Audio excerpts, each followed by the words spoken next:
लता मंगेशकर इस दुनिया से रुखसत हो चुकी हैं, लेकिन हम उस अजीम गुलकारा को अपनी यादों से ऐसे जुदा नहीं होने दे सकते। अगर आप लता का नाम लेते हैं तो आपके सामने गायकी का एक ठाठे मारता समुंदर होता है। अगर हम मौसीकी के कुछ पुरजोश शायकीन और माहिरों को छोड़ दें तो एक आम आदमी को लता मंगेशकर की कामयाबी को समझने के लिए एक थीसिस की जरूरत होगी। दरअसल उनकी धुन, लहजा, अलाप और मौसीकी के बारे में तकरीबन सब कुछ लिखा जा चुका है, लेकिन क्लासिकी गायकी में उनकी महारत पर इतना जोर नहीं दिया गया।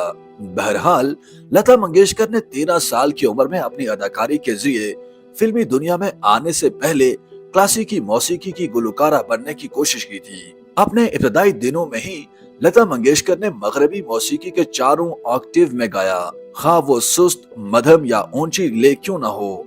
गाने के मुख्तलिफ हिस्सों में उनके गाए हुए ऑक्टेव्स मुख्तलिफ एहसास देते हैं। फिल्म नूरी के गाने चोरी चोरी कोई आए में दिल से उठने वाले सुस्त सुर की तरह, फिल्म पाकीज़ा के गाने चलते चलते वाले मध्यम सुर या फिल्म अनिया दित्ता के गाने रातों के साए घने में दरमियानी सुर उभर कर फिल्म चोरी चोरी के गीत रिस्क बलमा, दिल क्यों लगाया तुमसे में बुलंद हो जाता है और रूह पर गहरा असर डालता है। हिंदुस्तानी रागों पर मबनी मखसूस गीतों की धुनें बुनियादी तौर पर दो हिस्सों अलाप और अस्थाई यानी ठहराव में तकसीम है, लेकिन लता मंगेशकर के गाए हुए गानों की बहुत सी मिसालें हैं जो क्लासिकी बंदिशों का हिस्सा बन चुके हैं। मिसाल के तौर पर फिल्म सौतेला भाई का गीत जा मैं तुझसे नहीं बोलूं या फिल्म दस्तक का गीत बयाना धरो ओ बलमा वगैरह। लता मंगेशकर के वालिद पंडित दीनानाथ बुनियादी तौर पर थिएटर मौसीकी के मौसीकार थे। लता मंगेशकर उनकी सबसे बड़ी औलाद थी।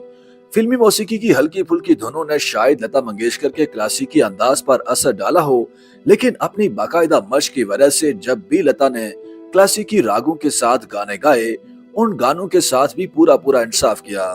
लता जी की शख्सियत की एक और खास बात उनकी चैटिंग की आदत थी। वो हमेशा मजाक करती रहती थी और उन्हें लोगों को लतीफे सुनाने की आदत थी। वो अक्सर अपनी हाजिर जवाबी और लतीफों से लोगों को हंसाती थी। बदले में वो सामने वाले से एक लतीफा सुनाने को कहती। सब जानते हैं कि लता मंगेशकर को हीरों और अच्छे परफ्यूम का बहुत शौक था। बहुत से लोग ये नहीं जानते होंगे कि उन्होंने लंदन में लॉर्ड्स ग्राउंड के करीब एक छोटा सा अपार्टमेंट भी खरीदा था, ताकि जब भी वहाँ कोई बड़ा मैच हो वहाँ वो रहकर खूब लुत्फ अंदोज हो सके। लता मंगेशकर को क्रिकेट मैच देखने का इतना शौक था कि वो कोई भी मैच नहीं छोड़ती थी, चाहे वो हिंदुस्तान में हो या दुनिया भर में कहीं भी। लता जी की ये खूबियां उनके दिल में छुपी ख्वाहिशात का इजहार थीं। उनकी ये आदतें इस बात का भी सबूत हैं कि लता जी जिंदगी के उन तमाम पहलुओं से जुड़ी हुई थीं जिनसे हम जुड़े हुए हैं। वो इस मामले में मुस्तस्ना या मुख्तलिफ नहीं थी। दरअसल लता मंगेशकर की पहचान सिर्फ मौसीकी थी, क्योंकि वो खुदा की एक खास तख्लीक थी जिसके गले में सुरों का जादू बसता था।